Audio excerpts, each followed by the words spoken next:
Welcome back to the bench. Let's go ahead and tip things off quickly and talk about some bench behavior. One of our favorite segments. If you're not familiar with bench behavior, make sure you sound it out when you say it because it can often come across very ugly to your mother or to your wife or any children around in general. But it is called bench behavior. And bench behavior, we talk about how some crazy behavior by someone who has probably either the deserve to be on the bench or needs to be pushed to the bench. And so I think this is probably a topic that everyone would agree with. But the AP poll, what are we doing? What are we doing? What an absolute joke. I think AP stands for atrocious positioning. I don't know because it's just crazy. The fact that what's her name just went out there and did an interview and said, I'm not going to take you into my logic of why I ranked Florida 2 spots ahead after dropping to unranked South Florida at home. It's just crazy. But I'd lost faith a long time ago with, I think a couple years ago, somebody gave, Mississippi Valley State ranking votes because they were trying. Like, I don't know, how do you do that? Because that team hasn't been good at basketball in, I don't know, ever. Forever. Yeah. Yeah. So it's just, you can tell they don't pay attention. All they do is they cover their one game, their one team, and then I don't know, just roll dice to see where everybody else should land. And this is not a female thing. This is not a female male comparison in this situation at all, because there's plenty of jackasses that are on this AP poll committee and then obviously the college football committee. So I think it's overall just shows of how irrelevant and disconnected the AP poll is. But it may not be important, but there's a lot of other factors that get looked into it. So I think it's extremely important because it determines TV matchups, like who's getting a big spot for the most part, because they want to advertise whatever, like 3 versus 5 or something, whatever, and then they factor it in whether they want to or not. That's how they determine your strength of schedule for those playoff and committees and stuff. So it's a decent sized deal, and to have somebody not care kind of is crazy. Look, I hate to do this for the 3rd week in a row, but I'm going to take a different path here. I would like to personally talk to this young woman just kind of about her logic and to see if she can sneak Purdue into any of her votes. Because we are 2-0, and based on the way she explained how she does things, it doesn't seem to be like an actual process involved. She just might like the color of the team, or I don't know, it depends on what vibe she's feeling or whatever the hell's going on with that lady. But if she can do what she did this last week, maybe she can sneak Purdue into the top 25, and we can be there for the first time in 3 or 4 years. Because based on the logic that she offered, I mean, I don't know. And even her demeanor in the response, like there was no ownership whatsoever. Like she felt completely like, oh yeah, that's just what I did. I don't know who gave her the advice to go do that interview, like to put yourself on the internet saying that. Like, they were already coming at you because your name's attached to your vote, but just giving them a video to come at you too that's terrible advice. Whoever gave her that advice. Yeah, it's pretty much her and the Phillies Karen is what is all you see in sports right now. Look, if she is Superwoman, accountability is a kryptonite. She got on there and was just like, yeah, I don't know what the hell I'm doing. It doesn't matter. Yeah, it does. But like I said, if she can slide Purdue into the top 25, all is forgiven. That's funny. I never thought about that. Yeah, why not? Go ahead and shoot your shot. And also for the next bench behavior, I got to bring up these Fresno State boys. I mean, we all knew it was going to happen. This was going to happen eventually, and it probably happened more than we want to even admit. But these guys were blatantly being stupid. It's bad, real bad. So for that, this is the first time I'm not 100% sure I know what you guys are talking about. So roll it out. 3 Fresno State basketball players are banned from the NCAA for essentially fixing prop bets against themselves. They didn't work as hard. They didn't try as hard, try to score as much to try to hit the different prop bets so their buddies or whoever can score on them. Yeah, it's very much what was it, Javante Porter? A couple days ago. Yeah, yesterday. So for those watching, we all have full-time jobs. Yeah. And between some really unfortunate like national news that came out here recently and my job just going scorched earth with some things happening right now. Like it's, for me, it's like I'm like I don't think I even read our pre-show notes here. It's like Fresno State. But hey, again, devil's advocate. Make your boys money, right? Let's go full Pete Rose here. But the thing is, it totaled $15,000 is what they got. Yep. How much is the NIL deals at That's Fresno? what I was wondering. I can't imagine it's not that much, but still, it's The free place to live and the free food on campus is more than that. In all likelihood, yeah. I believe I remember the original argument against paying college players was you're roughly between training, the food that these athletes get, the per diems, and the room and board, and just the overall like royal treatment you get on campus as a D1 athlete, like roughly $100,000 to $150,000 a year. So I remember that being the original argument and thinking there's some logic behind that, but also, if you're releasing EA Sports, 2002 college basketball and you got, your name on the back of the jersey, scoring 40 points, you might pick up some coin from that. But yeah, and I've not read the details on this, Jake. You may have, but I think it says banned. Like they are. It says permanent. Like they're gone. Dunzo. Because a couple of them were putting bets down on themselves, right? Or we're like taking the under on X prop, and then were they putting it in their Venmo? Pick me not to cover. Well, that's what I was kind of wondering too, because it reminded me of the Mateer situation earlier in the year. Mater was Mater. Mater, yeah, Mater. No, so that's just a sad day for college basketball. And something like that happened. But we all knew it was going to happen at some point. It's happened a few times in the past with point shaving scandals and stuff like that. It's just with how sports betting is everywhere for every Joe Blow now. It's the small schools where the guys aren't cashing $400,000 or $500,000 checks a year is where you're very vulnerable. That's why a lot of these states have done away with college props, like college player props. They even started doing who's going to score the first points of the game, that kind of thing. They've stopped doing that. I guess when those boys would capitalize so much on Angel Reese, that was bad. How about losing on that shoe deal? Did I think it was like $15 million? Something stupid. It's just on par with the WNBA. Like when they write out their business plan, they're like, what is our projected revenue? Well, we're negative 40 million. Oh yeah, that falls right within the window. We're at negative 15. Hey, those are rookie numbers. Pump those up. Pun intended. By the way. Exactly. Well, enough of the bench behavior for right now. Let's talk about let's do some standing O's. I got a standing O. Let's hear it. Little personal standing O. Because just a few short weeks ago, our facilitator in this group, Brad, had a birthday, and we have bench points to not acknowledge it on the podcast. Here in just a couple days, you guys will hear this on Monday, so it'll have already happened. Our fearless leader, Jake, is having a birthday, so happy birthday, bros. Yeah.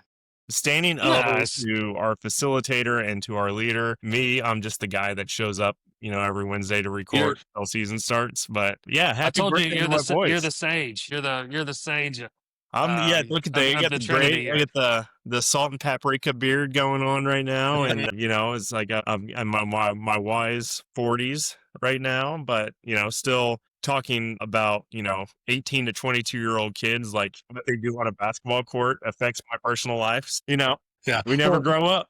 Never. Cheers, boys. Thank you. Mine's not as fun, but I got a standing. I want to give it out to University of Texas Rio Grande, showing up with a football team after putting it to a vote, putting it together, and then going 2-0 immediately and selling out both games. I love good stories like this. The students and everybody down there was begging for a football team, and they went all in, built a D1 facility, sold it out the first 2 games, won both of them, and it's just a fun story to go on right now. They're not going to do anything of value in real Division I football, kind of like their basketball team, but it's still a fun story. That's awesome. I'm gonna have to look that up. I remember seeing that across the headline, but I had to look further into it. That's cool. Yeah, that is really cool. I love that. Yeah. I want to see more of that. Right. Exactly. Well, here's what I want to see more of. Okay. What I want to see more of is see that shirt that our wise sage partner here, WinWear. Go check out WinWear. We talked about it last week, and we're probably going to keep talking about it because we love these guys. Go check out WinWear. Jake, what's that WinWear WinWearApparel.com and then with the promo code bench points. There it is. Go check it out. All one word. That's exactly right. Go check those guys out, and they really do have some awesome stuff on their side. If you like to put your money down on some games, go ahead and put it. You can wear it across your shirt as well. I've got my Tennessee Moneyline shirt, and I wear it loud and proud. Wore it to the gym the other day and got quite a few questions about it, so that was pretty cool. But as we move into our next segment, which is, well, really our main topic for today, is the MTE talk. Now, what is an MTE? Terrible name for multi-team event, because we've, for some reason, got rid of in-season tournaments and we've gone to these scheduled games. It's stupid. I hate it so much. That's what everybody references it like now. Like all these like analysts and everything else. That's what they call it. Very stupid. But we're going to highlight those guys. We're going to highlight some of those big matchups that are there. So what are we going to kick it off with? What's the one that really gets our toes tapping and gets us excited? I think the players era is the straw that stirs the drink here. It's the one where even the bad matchups in there are still good. When you've got Syracuse and UConn or whoever Syracuse is playing both days. I think they play Houston once. Even those games which are like going to be two top 15 teams going at it, they're still good matchups. And then there's a third game there, but you don't know who that'll be until the first two play out. But it's loaded. So I'm going to give you like a little history lesson because I'm 42 years old, right? The in-season tournaments used to be like kind of what you set your calendar to every like right around Thanksgiving. So like for those of us that get like the Thursday and Friday off, a lot of those were on some of the bigger ones were over that weekend. But you know, the weekend before you're wrapping up some of the smaller in-season tournaments. But 3 or 4 years ago, what was it, Jake? We went to the Cheez-It Mohegan Sun in an in-season tournament. We had, there's, Purdue, Villanova, Tennessee, North Carolina. And those are like the things that, like as a group of guys, 3 people talking about college basketball, you could be like, hey, let's do a road trip to Connecticut, or let's drive out to Portland and check out the Phil night because, there's 4 top 25 teams. Let's go out to the desert and watch, Arizona and Texas and like these big teams just go at it. The Bad Boy Mower tournament, Battle for Atlantis, the Maui Invitational. Like the Maui Invitational 2 years ago was the most stacked tournament. My gosh. You had Purdue, you had Marquette, you had Tennessee, you had Purdue and Tennessee met in the Elite Eight that year. Yeah. You had Kansas. I mean, just an absolutely phenomenal. Gonzaga was in that phenomenal tournament. And then last year, the players, it was the players.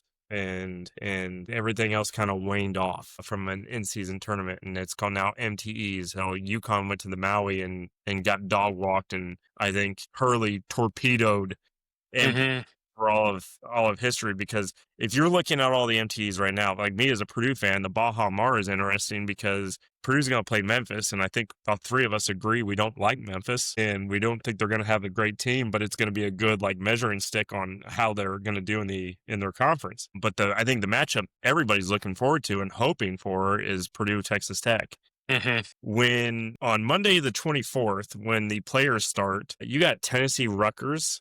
This is like calling sick kind of matchup. Rutgers, Baylor Creighton, Kansas Notre Dame, St. John's Iowa State, 4:30 p.m. Set your calendar to it. I mean, it's a beautiful matchup. Oregon Auburn, Alabama Gonzaga, Michigan San Diego State, right? Our Batman to Superman of the mid-majors playing who I think is potentially a Final Four team in Michigan, and then Maryland UNLV. That's just day one, guys. Yeah. I mean, for an MTE, I like the players is king now. Used to say that about the Maui. Now it's and I think that's the only one where we like when we're talking about these is the only one I'm getting excited about. Yeah, it's a little sad because I mean those in-season tournaments have always brought a lot of fun because you would end up with some real highlight things in the Maui and Battle for Atlantis and stuff when their guys are playing for a trophy, and like it was easy to see following through the bracket. But like the players era has a way to win it, but I don't know exactly how that works out. You don't get the same kind of like tournament basketball is a different level than just any kind of season basketball. And the players era multi-team event is more like just regular season basketball with really good matchups. You don't get the tournament like trophy on the line, diving on the like giving that little extra to get to the championship game and stuff like that. But it's still like it's just absolutely loaded, and it's kind of tanked everything around it. Like the Maui lineup is terrible this year. Battle for Atlantis is bad. There's not. The Baja Mar and the Acusure were like two of the MTs I was even remotely interested in. Everything on day one, and then you get Iowa State and Creighton, St. John's and Baylor, Houston and Tennessee, Michigan, Auburn, Oregon, San Diego State all on day two, and then some kind of mix and matchup of all those on day three is going to be insane. And that's all I'm doing those 3 days is just sitting there watching those games because there's nothing else better to do than watch an absolutely loaded field of what should be a fun tournament. Yeah, day two for me, Jake. Like day one, Monday, if you have a vacation day, use it. If you need to call in sick, call in sick. But you're coming up on Thanksgiving, so a lot of businesses, unless you're in my industry, are like kind of slowing down. They really don't care if you're online or not, or if you're working from home. Me, I'm grinding it out in shop every day. But I'm looking at a couple of these matchups. I really like what a gift from the gods. Like I forgot about the daily double right there. Like you're looking at like just 4 powerhouse teams, top 25 teams, going at each other early season, like a month into the season, Tuesday, November 25th.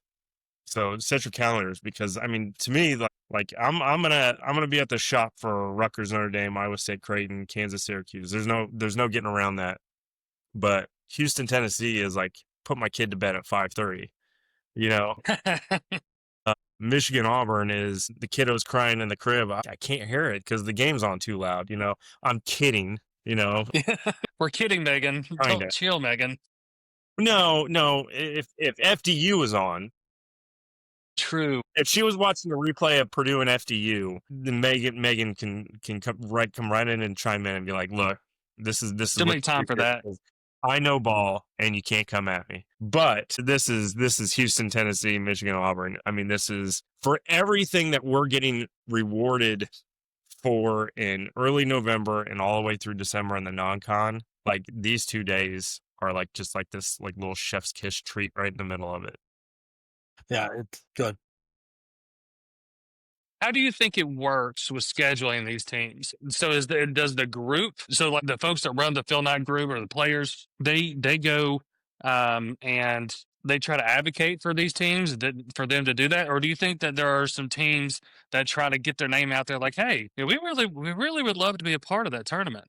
We would really like to have that opportunity. How do you think that works? I think the players era was like, since it's new, was recruiting teams out there. And they also had those teams like sign something that's like, because I think Tennessee's going to be there the next like 3 years or something. Was what they signed. So like they went out and were recruiting the teams they wanted and promising like, hey, if you come here, you're going to get a huge boost and see where you really line up as a team because we're going to load this field up. And I think for a while there was rules about you couldn't go to the same one like 2 years in a row, and that's they've kind of loosened up on that with it.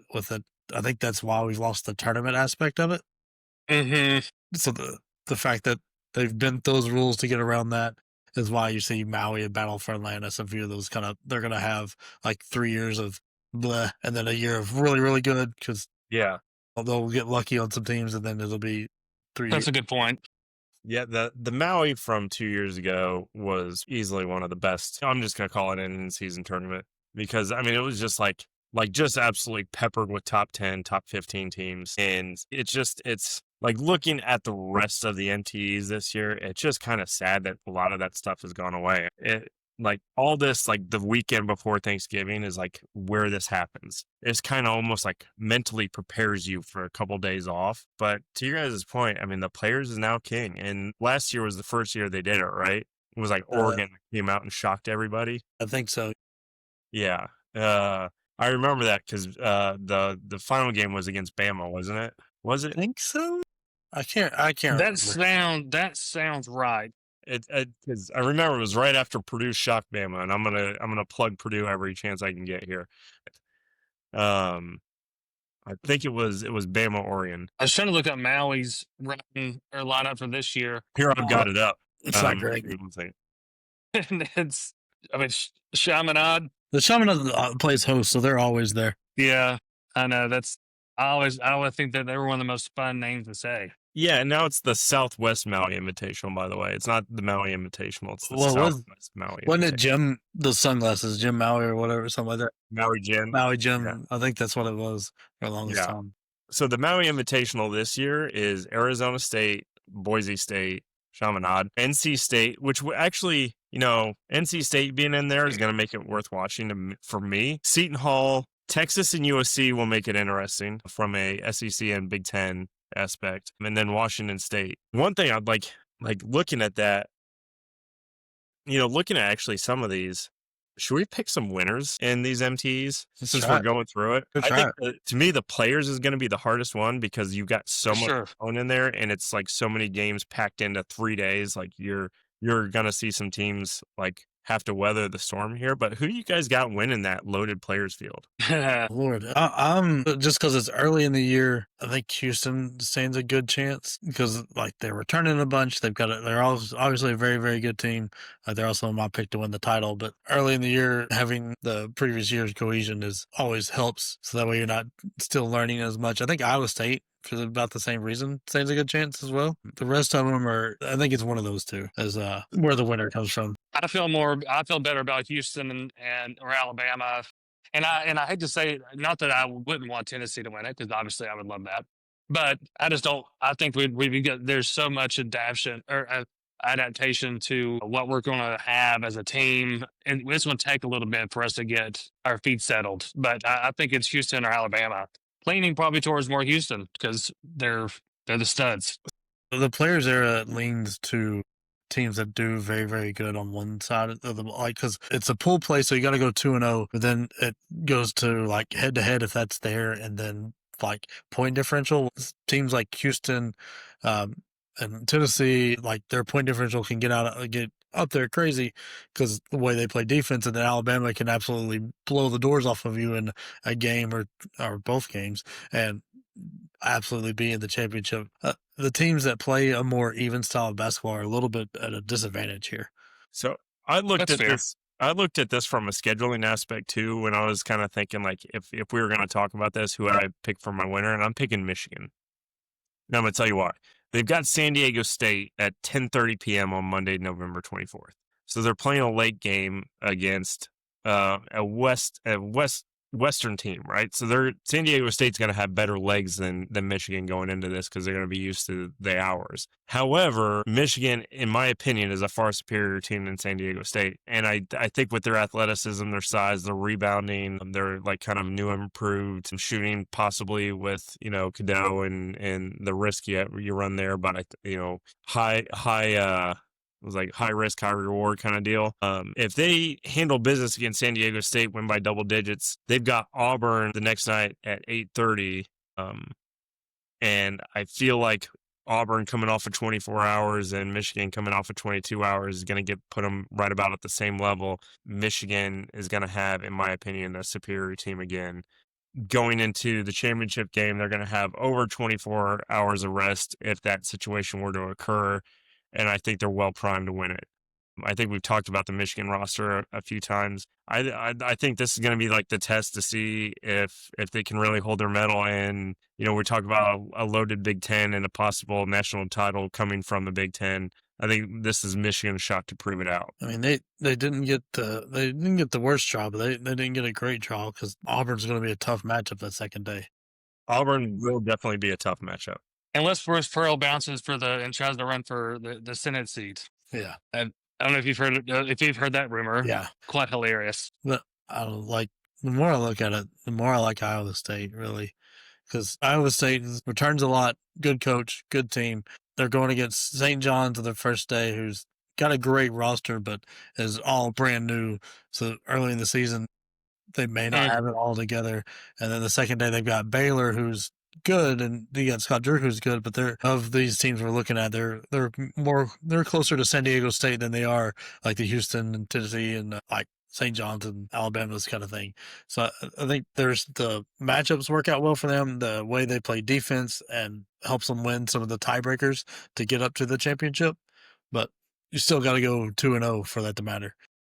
And I'm excited to see St. John's in this kind of space. I've admitted before I did not watch them a ton last year, and so this is where I really plan on sinking my teeth into them. But they could be a dark horse. You never know.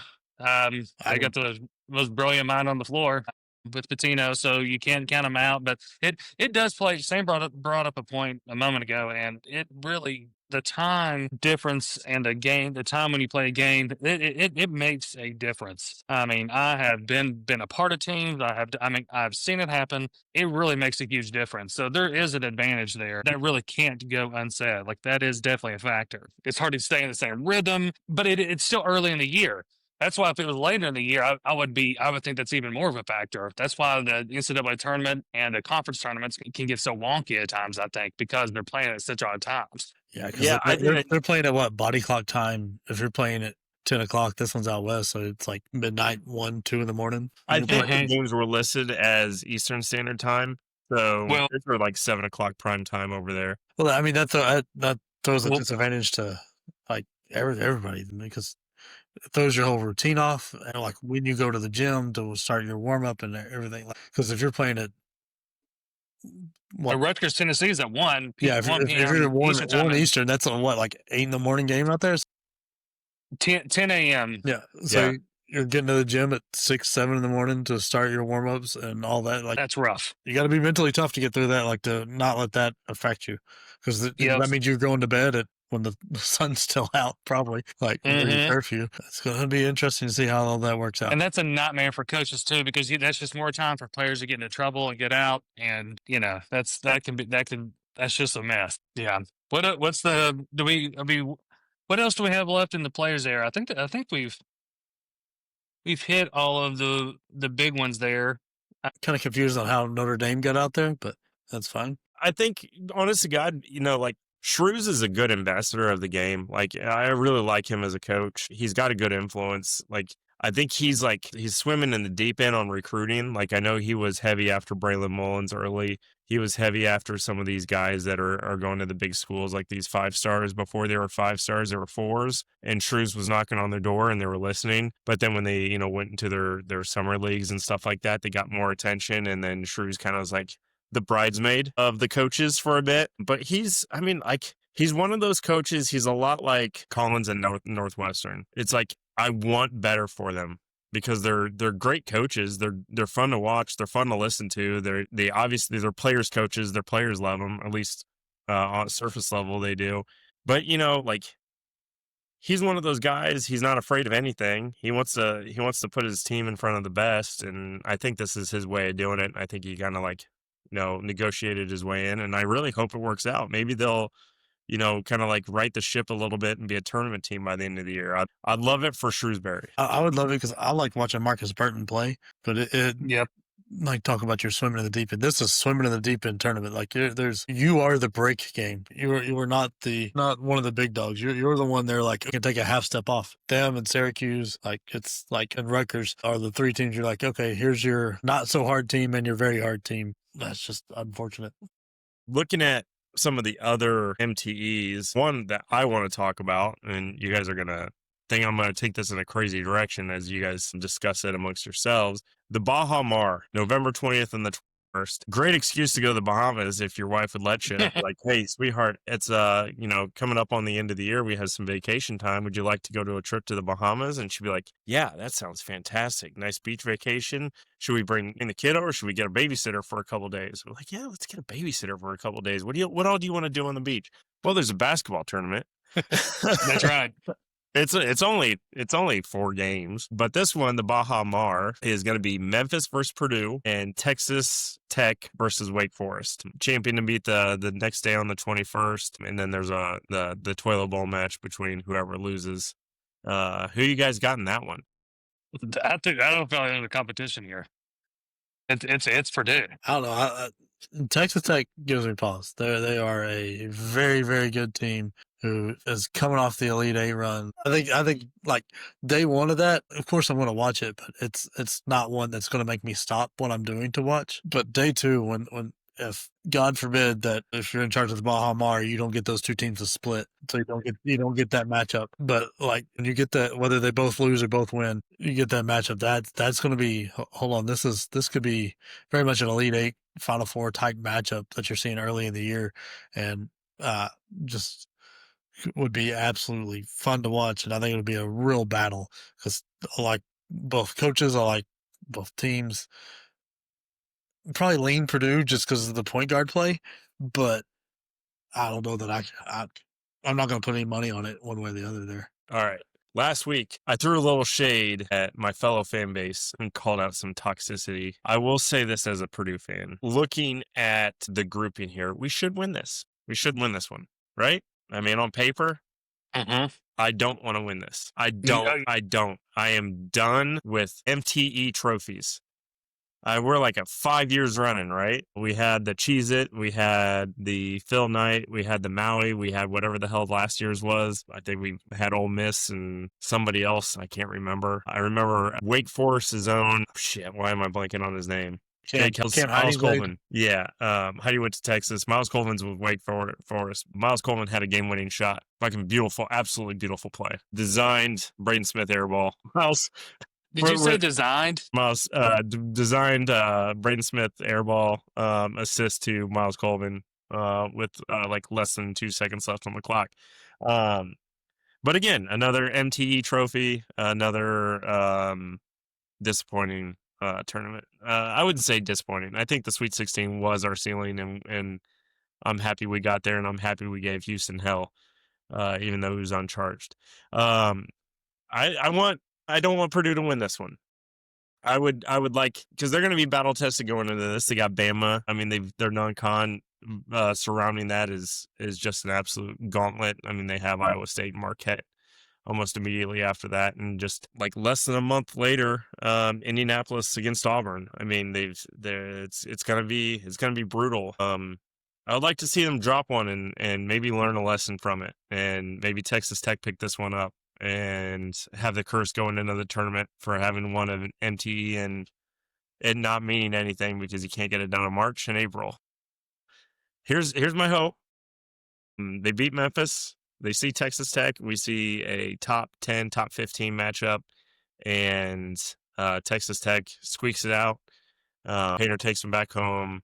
After getting a day at the beach in, they come back and they're ready for Iowa State and Marquette and Auburn and the Big Ten schedule. So that's the direction I'm taking it. Sorry, Purdue fans, I love you guys. Boiler up, hammer down. I'm tired of MTE trophies. I want a national one. As long as Memphis is last, I think that's what I care about the most. The thing is, I don't think they're going to be. I think Wake Forest is. I know, but then that's the same time I kind of want Steve Forbes to be able to have like a good win or at least have a good showing. He's a good ball coach. He coached in Tennessee for quite a few years. The dude knows ball. I want him to do well. So I hope he plays well. I hope his teams play well. I want Memphis to be last, but I'm afraid you're probably right. But if I had to, I still think Purdue's obviously the team to beat, but Memphis is the team that needs to be the last. I like that. Yeah. Because that was was UConn last in the Maui last year? Yeah, they just. I think so. That's what spurred. They just laid over. Yeah, they were just after Hurley went nuts. MTEs are the worst thing that's ever happened to anybody. Even though you're like, oh, the Maui. Exactly. Jake, I think I interrupted you. You were about to say something? No, I was just going to point out that like Wake Forest is not great. The talent on paper is not great. Forbes has struggled the last couple of years. He had that really good year where he won the ACC Coach of the Year his first year, and then after that, his teams have relatively underperformed. So better for him, but I don't see it. I don't see it this year. What's the next one? Is there another one out there that we're missing? I feel like there's one that we're missing. Do we talk about the Maui? I think we talked about the teams in the Maui. Yeah. So let me run down the teams again for you guys real quick, and then we'll play this game where we pick the winners. The Maui Invitational, the Southwest Invitational, not the Maui Gym, not the Maui, not the hey, it's Maui, but we're playing it in Honolulu. The Southwest Maui Invitational, Arizona State, Boise State, Chaminade, NC State, Seton Hall, Texas, USC, Washington State. I mean, this is like the this is the slump buster tournament. This is the girl you don't want to take home at the end of the night, but it's 1 o'clock in the morning and you're desperate. There's nobody else in the bar. Yeah. To me, I've got an obvious winner in this, or who I think will win it and who I want to win it. But I kind of want to hear what you guys think. I'm between Texas and NC State. I think those are your two most talented teams going in here. I guess no, there's no other argument for anybody else. That's Texas and NC State, and probably NC State wins it with Will Wade being a better coach. I think that's where I'm at. Like, I was looking at this and I was kind of looking at the matchups and stuff like that. I think it will be Texas or NC State. And I think we sung the praises of NC State earlier this year, where NC State might be the second best team in North Carolina. And it's the Will Wade era. And I think the Will Wade era starts off with a Maui Invitational, which, even with a watered down, what's the word I'm looking for? Field. It's a watered down field. Maui Invitational is not something you turn your nose up at. Like, that's a trophy that you want. Like, it's fun. Like, when you go to Mackey now, you see a Maui Invitational trophy. And when you looked at that field a few years ago, you're like, man, anybody who wins this is going to go to the national title game. Lo and behold, I think NC State gets this one, and it's a big confidence booster going into the end of 2025 and into the conference season with the ACC, where I think they'll finish third. Yeah, probably behind Duke and Louisville, and then Louisville, and then the field. Yeah, God, Will Wade, I'm definitely not a huge fan, but the dude can coach, and he gets the most out of his players every freaking year. I mean, there's just no denying it. Look at LSU before him; they were struggling, and he comes in, he has them doing very, very well through some mischievous means, and then as soon as he leaves, they can't. Like, in a talent-rich state like Louisiana, that's right there. Like, it doesn't make sense for them to be as bad as they have been the last couple of years. And really, that's just without Will Wade. He can recruit, he can coach, he can turn teams around quickly, as you saw with Mini State. I think they won 4 games the year before, and then we're winning a game in the tournament. He's absolutely great at this basketball thing, and probably the only thing he's great at. Yeah, truly.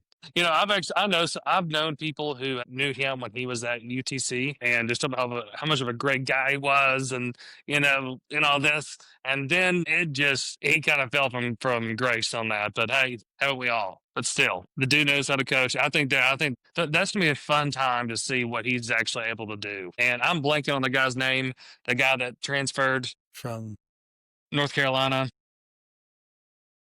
Sugar and Spice. Ian something. Yeah, that guy.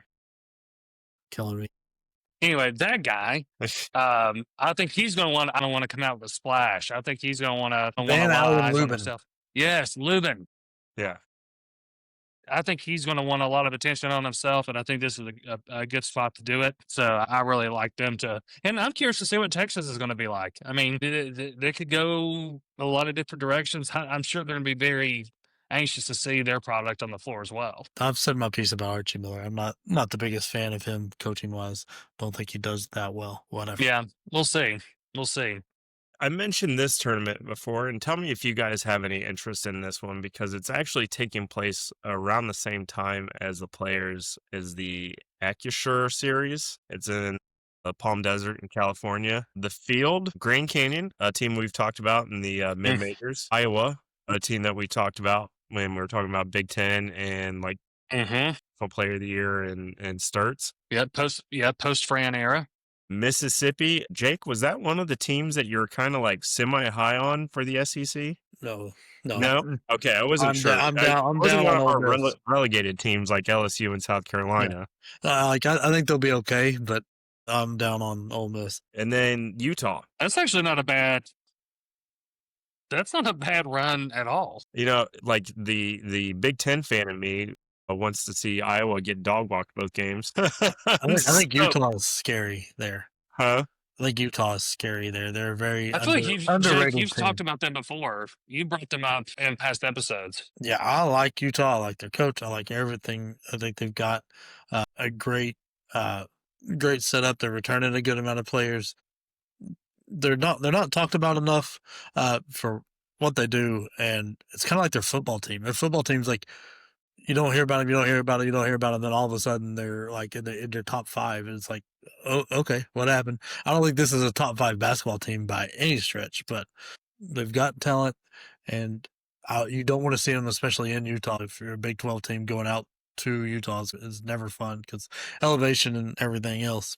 So that's who I think would take that one.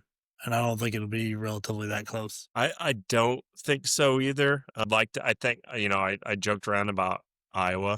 I think they're going to give team fits all year. I don't think people are going to know how to prepare for this era of Iowa basketball. It's not the McCaffrey era. Completely agree. And Sturtz is going to be one of those guys that, like, when you're watching highlights of college basketball, man, this Sturtz kid is just out of his mind. And then when he plays your team, you're like, this Sturtz kid can go straight to hell. It's going to be what he's going to be. You love him when he's yours. Yeah, just like I'm a Purdue fan. I have to. Do I have to watch this twice this year? I can't remember. I'm so focused on non-con right now, guys. Like when we start talking about the non-con matchups coming up, like, God, Norlander was talking about it on Inside College Basketball or Ion College Basketball podcast the other day, and like I listened to it 3 times because he talked about. Did you guys see the December 20th? Hold on, we will pause this for edit, Jake, unless you don't want to. Did you send that to me? I'd have. So we were just talking about a MT, but then I sidetracked and started talking about some non-con, and then we had some technical difficulties with our facilitator, Brad. So he'll be back with us next week when we record. But we're going to talk more about non-con in a future episode. But one of the things I want to mention, because of how much of a dud the MTs are this year, there is a date that we should all be circling on our calendar, and it is December 20th, 2025. Jake, how are you feeling about December 2025? That is my Christmas. That's going to be just as good as watching my kids open their Christmas presents because, it is just nonstop, pure, great basketball. It starts off hot with Purdue and Auburn that we're going to, and then you got Houston and Arkansas, Duke and Texas Tech, Maryland, Virginia. Virginia is going to be sneaky good, and I think Maryland could be sneaky good. Kentucky, St. John's will be a blast to watch. It's just, and I think majority of these are neutral site too. It's like that's the only downside is I wish these are more of going to somebody's house than it was like neutral site, but you can't get everything right. Yeah, and like by neutral site, like Arizona, San Diego State, and Phoenix. UK St. John's is Atlanta. I think that's about as neutral as you're going to get. North Carolina, Ohio State, and Atlanta, again, neutral, right? Duke, Texas Tech, and Madison Square Garden. Yeah. God, that's like for the teams that we're going to get to see this year, that's art. I think the last time those two teams played in Madison Square Garden was the year Texas Tech made it to the finals with Culver and Beard. I'm fairly certain they played then. I might be wrong, but I think they played in the Garden then too for the same kind of thing. Yeah, it's definitely going to be a fun day. And as you mentioned, we're going to the Purdue Auburn game. I've heard rumor that my company party is going to be on the 20th. And for those watching, we're going to rewind 2 years ago when number 1 Arizona played number 3 Purdue at Gamebridge Fieldhouse in Indianapolis. And I, loving my friends as much as I do, for Christmas, bought my close friend Jake and another friend that went to Purdue with me tickets for this. And it's like, this is going to be the best night ever, right? 1 versus 3. It's going to be fantastic. And then I had to give my ticket away. I started a new position and had to, make my presence known and, make a good impression and all that stuff. But, gotta watch my friend wind up on the Jumbotron. and probably one of the greatest atmospheres in a college basketball game at a professional arena ever. This year, we're hard and fast. We're going to boiler up against Auburn on December 20th. We maybe do some live feed from there too, so that'd be fantastic. I'm sure. Because Brad's coming up to go with us too, so it'll be a good time. Most of these MTEs, after the ones we talked about, are duds, but there's a few of them that have some decent brackets, like not a full tournament, but like Shriners Hospital, the Charleston Classic. I think it's one of the first ones that goes off. Their Palmetto bracket has Clemson, Georgia, West Virginia, and Xavier. Yeah. None of those teams are going to be like, wow, impressive, but it should be very competitive basketball there. It could be very much the reason two of those teams get in and two of those teams don't get in for the tournament come bubble time. I think Xavier is probably the best one going there. I don't really like what any of the other three have. We'll see. And then you've got another one with the Hall of Fame Classic, which is Kansas State, Mississippi State, Nebraska, New Mexico. If you're just a college basketball junkie, you'll watch it because it'll be decent ball, but it'll be competitive ball. Yeah, like I don't know. And then if you like for like a mid-major, for like a solely mid-major tournament, the Sunshine Slam with the beach bracket, yeah, FAU, George Mason, Loyola, Marymount, and Ohio.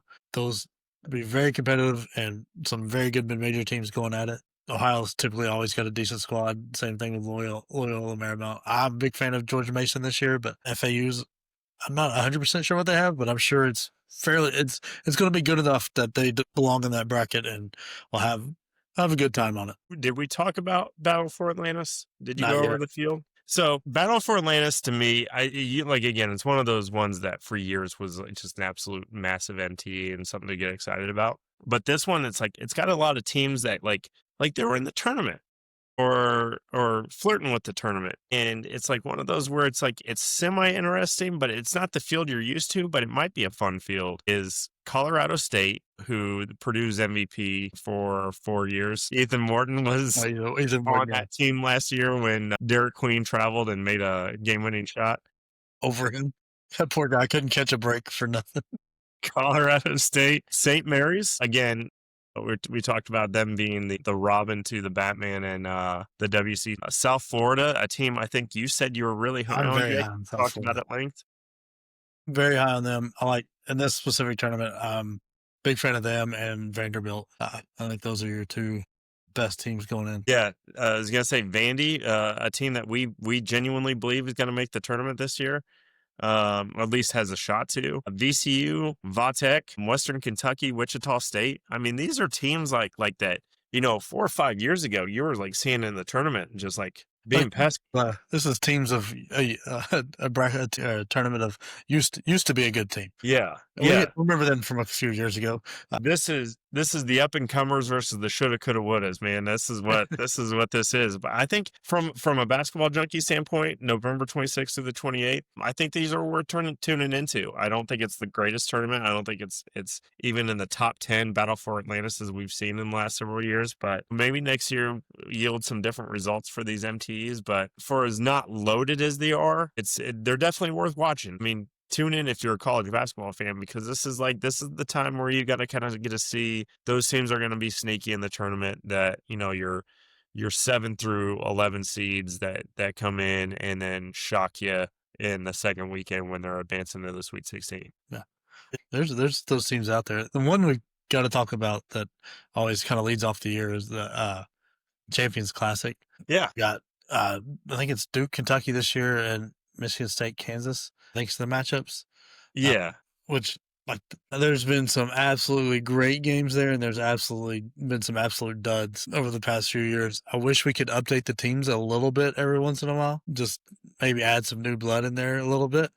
I thought we were going to see more of these when this first came out, where a group of 4 teams got together and said, okay, second week of the season every year, we're going to play, we're going to go on a national stage, go to travel around. We're going to play, and get one good definitely get one good non-conference game in right off the get. And it kind of didn't go that way. I was kind of shocked it didn't, because I thought some other teams might contract out and kind of do something similar. It's going to be fantastic ball. And I think this year your winners are going to be Duke, and as much as I hate to say it, probably Kansas. Yeah. So this is like the tournament where 10 years ago, the Champions Classic was relevant because, Michigan State was only 15 years removed from a national title. Kentucky, Kansas were both coming off of recent national titles, and Duke had won one, what was it, 2010? Oh, when it first started, I think it was 10 was the most recent. And then, yeah. So it's like 10 years ago, this would be more relevant from a Champions Classic, but we're 25 years from a Michigan State title. We're 25 years from a Big Ten title. So Big Ten teams probably shouldn't be in anything resembling a Champions Classic. I messed the matchups up. It's Duke and Kansas and Michigan State, Kentucky. So it's probably going to be Duke and Kentucky that win their games here. Yeah, I think I read that wrong too. And then if I'm picking, you know what? Yeah, I'm going to pick Duke, Kentucky. I was going to say, I'm going to pick Michigan. No, I'm not. I'm not going to pick Michigan State. I love you, Izzo. I hope it works out for you, but I think Mark Pope's got the team. Yeah. So, Champions Classic. It's the first one, isn't it? It's like it's up there. Like it's always in the first week or two. I think there might be a couple big games before it. I think if I remember correctly, we have one pretty good ranked matchup on the opening night of November 3rd, and then I think this one's on the 18th. No, it's I think it's on the 18th, or maybe the 12th. I'm be honest with you, like. Coming up on this non-con, I'm excited for the episode that we do on this, because it's like if you're watching us, it's because you like college basketball. It's not because you like three dudes talking about college basketball. You want to hear takes that might piss you off, or takes that you agree with, right? But when we talk about the non-con, that's for everybody. I mean, if you're a fan of Arkansas, and a fan of Calipari, you got some stuff to be excited about. If you're a fan of Kansas himself, first of all, stop it. Get some help. But you have a lot to be excited about. If you're a Duke fan, Jake, you got a lot to be excited about. Purdue fan, like I'm thrilled. I'm thrilled with this non-con schedule. Like everything leading up to conference play for a lot of the teams that we talk about, that we love to talk about, that we're excited about for 2025 and 2026. There's some big things ahead. So definitely something I'm excited to talk about. But glad we got to talk about these MTs, because I think with the aggressive scheduling that these coaches are doing here, it's kind of watering down the MTE that used to be like your measuring stick against the best and brightest of college basketball, because the teams aren't waiting to go to Maui to do it. They're saying like, hey, I'll go to your backyard this year, you come to my backyard next year. Yeah, it's becoming much more of a recruiting tool. Were there any teams you were shocked to see that weren't on one of these MTs that of value? Like, I was kind of stunned to not see Florida out there.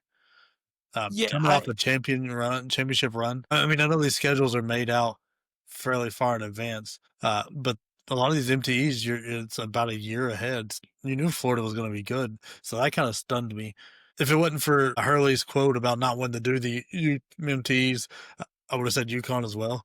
I'm not out here in one of these bigger ones, because those teams have a pretty decent following. I see. My thing is like with those two teams is like, they don't have, over the course of the last 3 or 4 years, they don't have a lot to prove by doing an MT. But at the same time, I feel like this is more of a measurement of what they're doing in their non-con schedule to schedule the best that they possibly can. Florida's got an advantage because even with an aggressive non-con schedule, they were playing in a significantly better conference. UConn, in my opinion, like if I scheduled the way Hurley did in the non-con with everybody that they're playing, I would try to load up as much as I possibly can. I wouldn't care if my first 15 games, 13 of them were ranked teams.